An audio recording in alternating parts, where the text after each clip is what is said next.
Izinkan nama Tuhan dimuliakan pada hari ini oleh seluruh keberadaan hidup kami, oleh seluruh kata-kata, pikiran, dan perasaan kami, dengan cara yang paling luar biasa, supaya Engkau Tuhan di dalam kekudusan nama-Mu boleh menuntun hidup kami. Ya Roh Kudus, biarlah akal budi kami disanggupkan memahami keberadaan Tuhan dan nama-Nya, sehingga kami takut dan gentar terhadap Dia. Ya Roh Kudus, juga kami yang mendengarkan firman-Mu serta yang memberitakan, biarlah kami sepenuhnya tunduk kepada Tuhan dan membiarkan Tuhan menguasai seluruh keberadaan kami. Berfirmanlah ya Tuhan, kami siap mendengarkannya. Amin.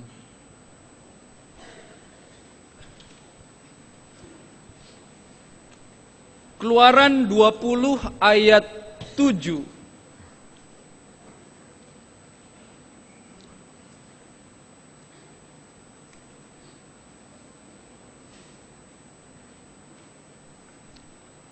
Keluaran 20 ayat 7, demikian firman Tuhan. Jangan menyebut nama Tuhan Allahmu dengan sembarangan, sebab Tuhan akan memandang bersalah orang yang menyebut namanya dengan sembarangan. Jangan menyebut nama Tuhan Allahmu dengan sembarangan, sebab Tuhan akan memandang bersalah orang yang menyebut namanya dengan sembarangan. Berbahagialah orang yang mendengarkan firman Tuhan serta memeliharanya. Haleluya.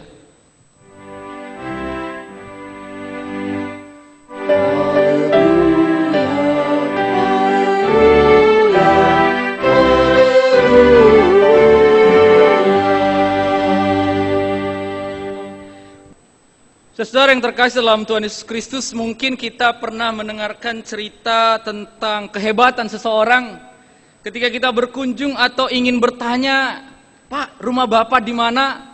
Lalu Bapak itu mengatakan, "Pokoknya sebut saja nama saya." Pasti dari RT 1 sampai 12 tahu siapa saya. Tukang ojek, supir taksi, tukang becak pasti tahu siapa saya. Tukang sayur, pemulung pasti tahu siapa saya. Saudara, hebat ya. Bisa jadi dua Bapak Ibu. Dia adalah orang yang paling baik di situ dan orang yang paling jahat. Itu baik karena suka nolong, jahat karena ditakuti gitu. Saudara, siapa yang memang punya nama seperti cerita singkat tadi? Ada? Artinya RT 1 sampai 12 tahu siapa Bapak Ibu gitu ya. Bahkan titik rumahnya gitu ya. Sampai belok-belokannya, pokoknya yang namanya ini di sini Pak, ini pasti Bapak nyampe gitu. Kalau Bapak masih kurang jelas dengan yang saya jelaskan, tanya aja, pasti pada tahu gitu. Ada di sini? Ada? Biasanya Pak RT ya kan? Pak RT pasti banyak tahu gitu ya. Saudara yang terkasih, nama itu luar biasa saudara. Walaupun sering juga disalahgunakan oleh banyak orang begitu. Tapi kembali, kenapa Tuhan kok punya nama begitu? Saudara, dalam sejarah Tuhan, Kerem Armstrong mengatakan bahwa rupanya setiap dewa-dewa, ilah-ilah di dunia Palestina kuno harus diberi nama. Untuk kita dapat menyapa dia, dalam kita menyembah dia. Dan yang menarik adalah, ini menjadi pergumulan tersendiri bagi umat Tuhan dari keturunan Abraham, Ishak sampai Yakub, sampai satu titik Yakub yang berganti nama Israel itu punya ikatan khusus dengan Allah Abraham, Allah Ishak, Allah Yakub. Tapi saat Musa diutus, Musa butuh backingan, saudara. Kenapa backingan? Karena dalam dunia Palestina kuno, Kalau sebuah bangsa ingin berperang, dia harus punya yang paling kuat. Siapa? Yaitu Tuhannya atau Allahnya. Dan mereka harus punya nama atas itu.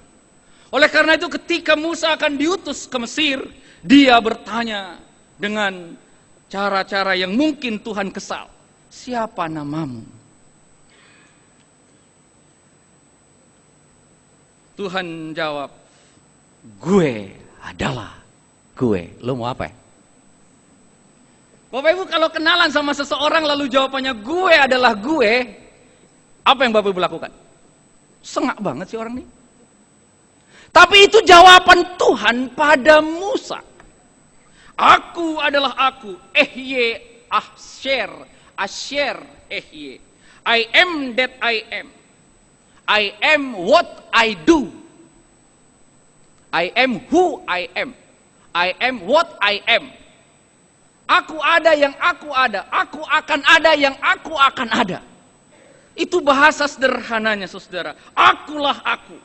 Dan inilah yang menjadi sejarah nama Tuhan untuk bangsa Ibrani.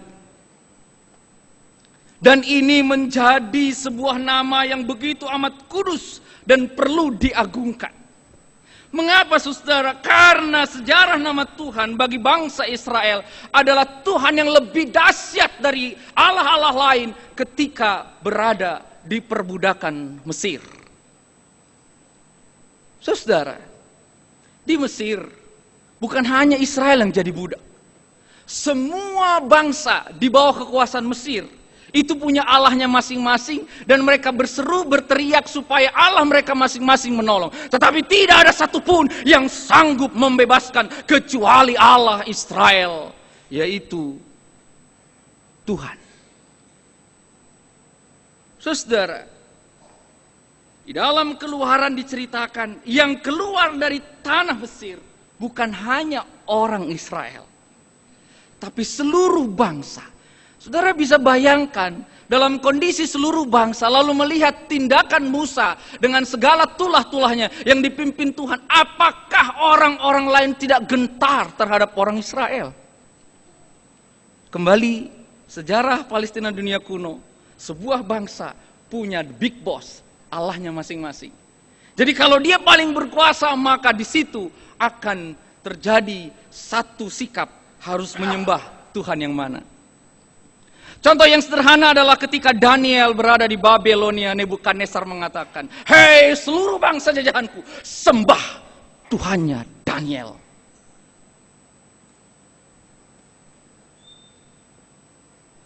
Saudara, ketika Musa menanyakan nama Allah yang mengutus dia, maka Tuhan menjawab di Keluaran 3:15, "Itulah namaku selama-lamanya, sebutanku turun-temurun." Ada dua istilah dalam Alkitab, sebutan dan nama. Allah itu sebutan, saudara. Jadi kalau ditanya, kalau kita hidup zaman dulu gitu, apakah semua orang punya Allah? Allah ada. Gue punya Allah, Bapak Ibu punya Allah. Tapi ditanya namanya. Dan nama yang diperkenalkan adalah YHWH. Bukan JHW ya.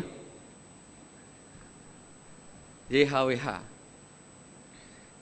Saudara, dan yang menarik adalah kalau orang Israel sampai sekarang ini ketemu kata YHWH, tetragam itu, 4 huruf itu, huruf mati itu, mereka tidak akan baca. Sedikit mengulang, pernah saya peragakan di sana, di sini juga melalui mimbar ini, bahwa orang Israel tidak perlu sebut ketika mereka ketemu kata YHWH, mereka tidak baca Yahweh, berbunyi terdengar seperti saya. Setiap kata YHWH, mereka akan bacanya Adonai. Ya ingatlah dulu, orang Batak zaman dulu. Kan gak boleh anak sebut nama bapaknya kan. Saya ingat sekali calon pendeta GKI Kebaruan Baru dalam diri James Edison Simorangkir. Pernah khotbah di sini waktu saya SMA. Orang kalau liturgis atau pajojorhon begitu, nama bapaknya Matius, lalu bacaan dia Matius 1 ayat 3 gitu. Maka dia katakan, Bapakku 1 ayat 3 gitu kan. Ya, karena nggak boleh nama orang tua dengan sembarangan. Nggak boleh Bapak Ibu. Ya sekarang sih sudah diprotes kaum muda. Soalnya apa? Kalau anak kehilangan di mall, bapak-bapakmu siapa? Pak Pardede. Wah, ada Bapak Pardede, anaknya ada di ruang tunggu security. Ternyata di situ ada 70 Pardede di mall. Punya anak yang sama umurnya lagi kan. Datanglah 70 orang kan. Jadi saya kalau di arisan katakan panggil nama Papa Tohom. Loh langsung orang tua marah. Wah, diguharinya nama orang tua. Disebut nama orang tua. Dimarahin saudara. Tapi kembali saudara, begitu kudusnya sehingga orang Israel juga tidak berbunyi menyebut nama Tuhan itu dengan kata Adonai seperti saya berbunyi. Tapi mereka menyebutkannya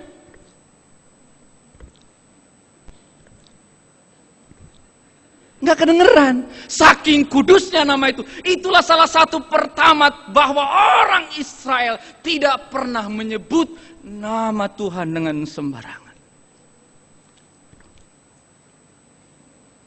Begitu hormatnya mereka kepada Tuhan.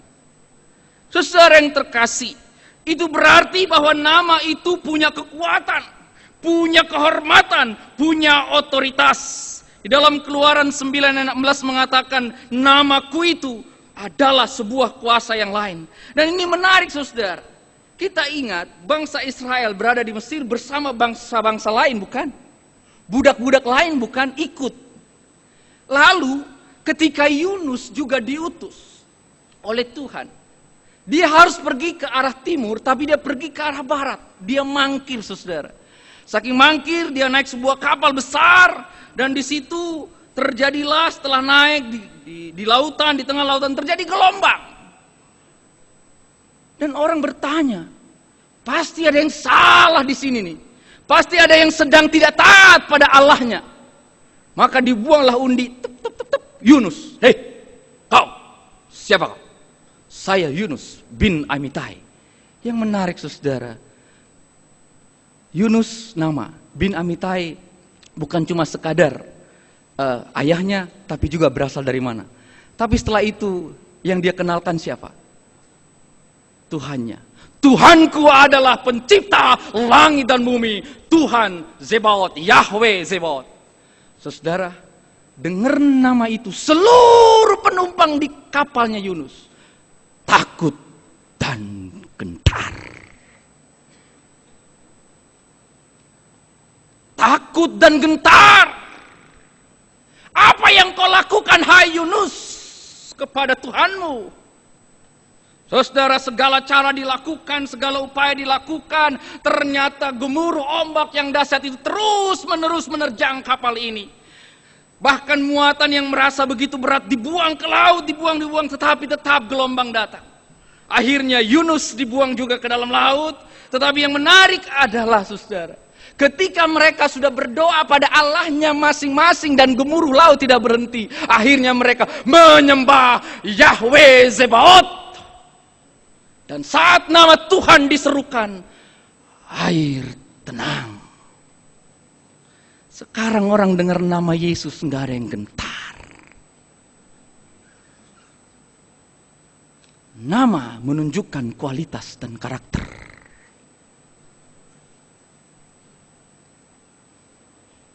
Kalau nama kita Budi, harusnya berbudi.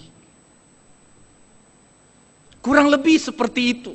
Walaupun beberapa daerah tidak terlalu mengagungkan nama, cuma di sini perlu ditegaskan saudara. Perlu ditegaskan kembali bahwa memang nama Tuhan itu luar biasa. Dalam sejarah perjanjian lama, seseorang memperkenalkan diri, siapa Tuhannya, itu menentukan jalan hidupnya. Karena sikap Yunus yang telah menyalahkan, yang telah menjauh dari perintah Tuhan, bisa dipahami oleh orang lain, saudara. Pertanyaannya, kok mereka gentar? Sedikit mengulang lagi. Kalau kita adalah budak di Israel, dan kita selamat, yang kita ceritakan apa? Anak-anak, waktu kami, orang tuamu jadi budak di Mesir, itu suku bangsa Ibrani itu punya Tuhan yang luar biasa loh. Hanya Dia yang bisa melepaskan. Dan itu turun-temurun, cerita zaman dulu tuh begitu. Turun-temurun. Jadi ketika satu kapal yang ada di kitab Yunus itu takut, itu karena cerita turun-temurun, gentar. Sampai sekarang pun rasanya demikian, saudara.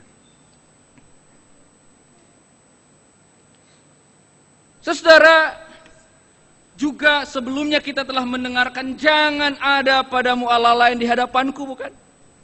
Jangan menyembah. Karena nama Tuhan juga di dalam Keluaran 34 ayat 14 dikatakan, namaku itu cemburuan. Sehingga Allah dikenal sebagai Allah yang cemburu kalau Dia diduakan. Saudara, dan yang menarik adalah nama ini pun ditarik jauh ke perjanjian baru, sehingga dalam doa Bapa kami pun dikatakan, dikuduskanlah namamu. Tentu kalau seorang Yahudi berdoa, maka yang dimaksud dengan nama itu adalah nama Yahweh Adonai, bukan nama yang lain. Saudara yang terkasih, mengapa nama ini begitu penting juga? Suatu saat ada seorang narapidana yang kabur dari penjara dan menjadi buronan selama 20 tahun. Dan dia bisa selamat 20 tahun karena dia menggunakan nama palsu. Tapi setelah 20 tahun dia sadar, nanti aku kan punya nama asli. Entah apapun reputasiku, paling tidak aku dikenal dengan namaku. Namaku tentu akan mempengaruhi juga batu nisanku. Setelah itu, tanpa polisi kejar, dia menyerahkan diri ke penjara. Akulah orangnya, nama asliku ini. Saudara, saya yakin dunia manapun kalau ada orang menyerahkan diri, pasti bukan soal hukumannya lebih ringan, tapi niat baiknya ada gitu. Dan kalau ada cerita, ada batu nisan gitu, orang siapa nih? Wow, ini penjahat yang baik loh. Kenapa? Dia nyerahin diri gitu kan? Ya enggak? Saudara, paling tidak itu sebuah kisah begitu hebat soal nama itu. Kita tarik lagi benang merah ke Rasul Paulus.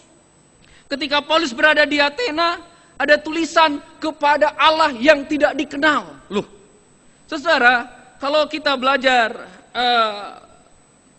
dunia kuno Yunani, itu nama Allah-Allah dan nama dewa-dewa gitu. Jadi patung X namanya ini, patung X namanya ini. Tapi Paulus melihat ada sebuah patung, ada sebuah tempat, kok ini nggak ada namanya. Dan inilah kesempatan Paulus berkata, aku mau perkenalkan, Dia adalah Tuhan, pencipta langit dan bumi. Kembali saudara, ketika kata-kata Tuhan pencipta langit dan bumi, Paulus adalah orang Yahudi, orang Ibrani, pasti tertuju kepada satu nama yang pertama, yaitu Yahweh Adonai, sama. Ketika Thomas melihat dan menyaksikan bahwa Yesus bangkit, dia berkata apa? Ya Tuhanku, ya Allahku. Sebuah sikap yang betul-betul hormat kepada Tuhan, betul-betul menghargai Tuhan. Sehingga ketika kita mengatakan jangan sebut nama Tuhan dengan sembarangan, ini betul-betul suatu ungkapan supaya kita selalu menghormati Tuhan dan namanya. Ingat kisah Bileam dan Balak? Balak suruh mengutuki Israel. Tapi Balak bukanlah sembarang nabi, walaupun dia nabi, bukan nabi orang Israel. Kembali tadi, saudara, siapa Tuhan di balik sebuah bangsa? Yang terjadi apa? Bileam disuruh mengutuk bangsa Israel. Tapi karena nama Tuhan Yahweh Adonai itu, Bileam memberkati bangsa Israel. Rasanya perlu Bapak Ibu membaca Bilangan 22-24. Indah sekali kata-kata yang dipergunakan di sana. Karena begitu nama Tuhan itu luar biasa. Jadi semua orang pun yang bukan bangsa Israel itu tunduk dan hormat kepada nama Tuhan. tidak sembarangan. Apa akibatnya kalau kita tidak sembarangan? Maka pertama-tama di dalam perjanjian lama ataupun baru diingatkan, jangan pernah sembarangan bikin sumpah. Jangan pernah.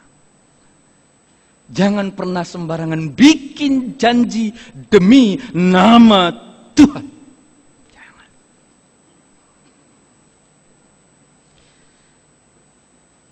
Bahkan Pendeta Eka Damar Putra dalam buku Kita Museumkan Saja 10 Firman Tuhan dikatakan bahwa orang-orang yang paling mungkin menyebut nama Tuhan dengan sembarangan siapa? Pertama pendeta, kedua penatua, ketiga penginjil. Karena mereka yang selalu menyeru nama Tuhan. Tapi ingat kata-kata Tuhan. Matius 7 ayat 21. Mereka berseru nama Tuhan, tapi Tuhan mengatakan, aku tidak kenal engkau. Karena ucapan puji Tuhan tidak sesuai dengan kata-kata hidupnya, pikirannya, perasaannya. Bahaya, saudara. Bahaya. Mengerikan.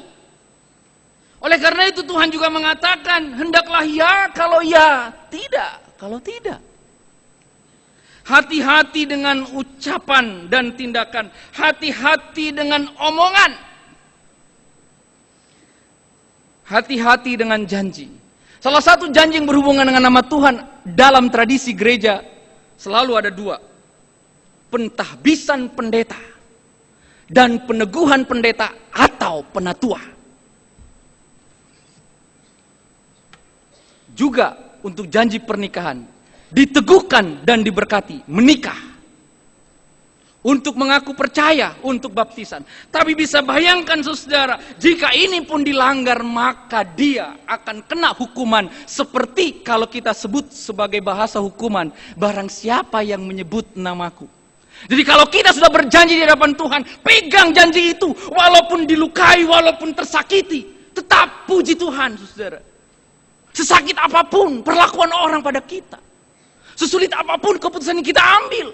Ingat pertama kali kita ditahbiskan. Ingat pertama kali kita diteguhkan. Sakit. Oh sakit saudara. Tapi keteguhan yang diberikan Tuhan jangan pernah dimainkan. Kan gak ada yang protes waktu pendeta angkat tangan begini. Ada yang protes. Pernikahan diteguhkan dan berkati.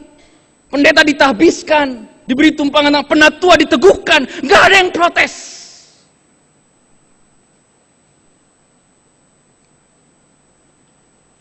Hati-hati dengan janji saudara. Kalau kita di dunia departemen atau pegawai negeri ada sumpah jabatan.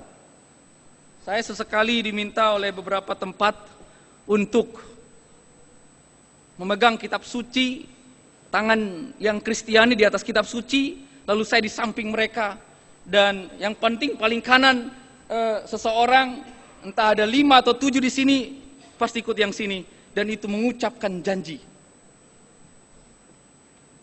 Juga dalam persidangan-persidangan di atas kitab suci, bukan? Saudara, kadang memang kita bisa tipu orang. Tapi kita tidak bisa tipu Tuhan.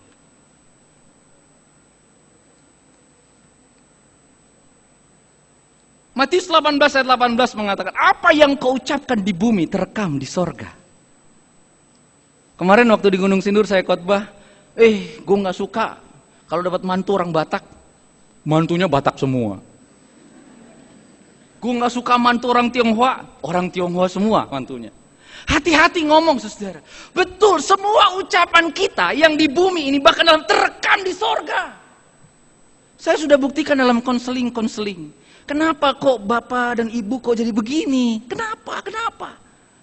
Ternyata soal ucapan, pendek ataupun panjang. Bukankah juga kata-kata dari mulut yang sama keluar berkat dan kutuk?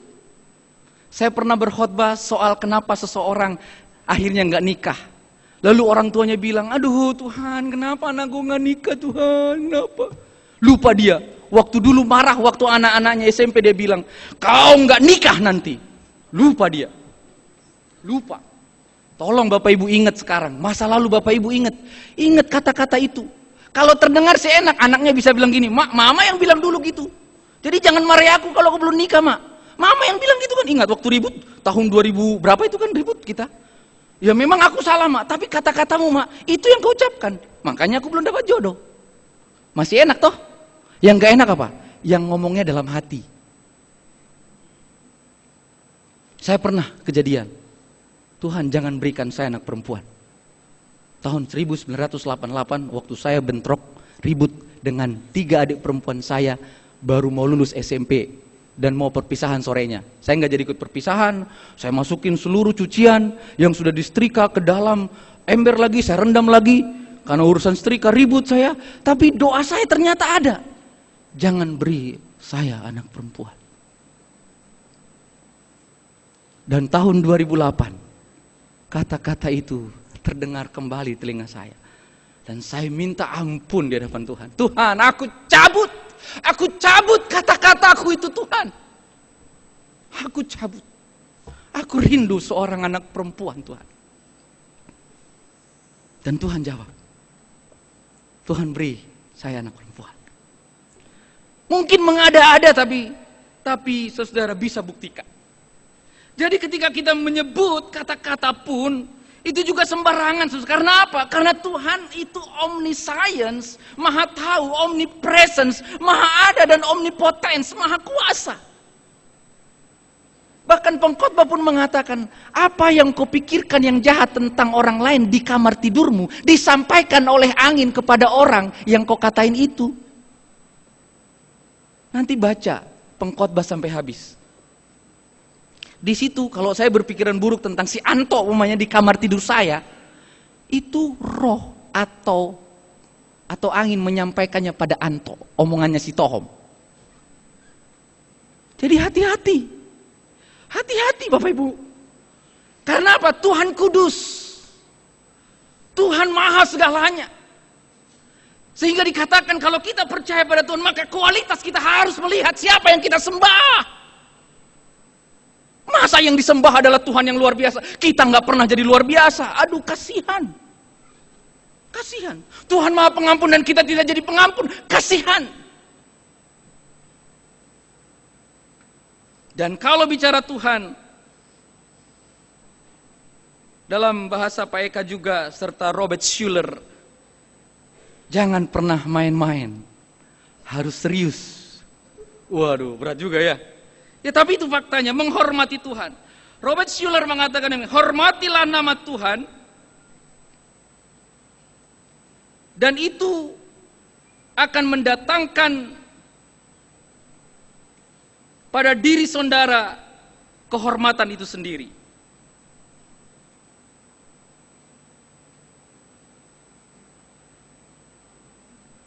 Hormatilah nama Tuhan, maka saudara akan mendatangkan hormat pada diri saudara sendiri.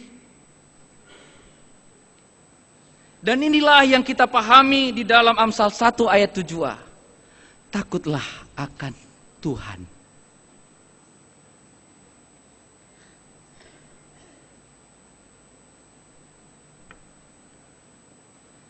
Schuller meneruskan kata-katanya demikian. Menyebut nama Tuhan berarti sedang meletakkan fondasi yang kuat dan bijak bagi hubungan positif kita dengan Tuhan dan juga dengan orang-orangnya. Jadi saudara, saya ingin buktikan pada Bapak Ibu, kalau hidup kita terbiasa ngomong yang buruk, lalu ketemu dengan orang yang positif, enggak ketemu loh. Buktikan, saudara. Orang di luar sana belajar apa? Bagaimana meditasi, ya, reiki, supaya orang bisa tahu nih orang kiri kanan saya ini berbuat jahat apa kagak. Itu orang sampai belajar. Betul Bapak Ibu. Ada yang sudah level-level tinggi, ada. Ada. Atau kalau kita bicara, mohon maaf, tidak dalam rangka menyinggung soal kebatinan. Orang bisa tahu, ini bicara aura. Ini orang samping saya ini kok, aduh, kadang kita udah tahu nih bahwa hatinya tuh buruk, bisa saudara. Bisa dari situ kita tahu. Atau saya mengulang kembali waktu renungan Rabu Abu. Pasca tahun lalu saya katakan bahwa kapal Palakino itu tidak diizinkan masuk ke seluruh dermaga di dunia. Kapalnya hebat, luar biasa, tangguh, tapi isinya sampah. Siapa yang mau deketin orang yang isinya sampah? Nggak akan. Akan ketemu saudara, akan ketemu auranya itu akan ketemu saudara. Ini yang dimaksudkan Schuller. Kalau kita memang menyebut nama Tuhan dengan baik dalam hidup kita, maka kita akan mudah bagaimana orang memperlakukan Tuhan juga dalam hidupnya. Menyebut dalam arti berhubungan dengan ucapan, kata-kata, kalimat yang positif, yang membangun, yang menyembuhkan. Ucapan kita adalah harga kita, kehormatan kita. Kata-kata kita adalah hidup kita. Kalimat-kalimat yang kita keluarkan adalah siapa kita.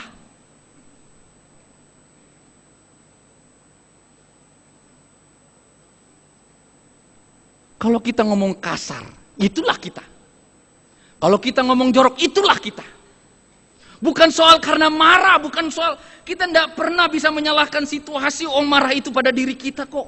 Kita yang menentukan marah atau tidak, bukan situasi, bukan hujan, bukan panas terik atau bukan banjir, bukan macet, bukan khotbahnya baik atau tidak, bukan penatuannya salah apa enggak, bukan lagunya miring apa enggak.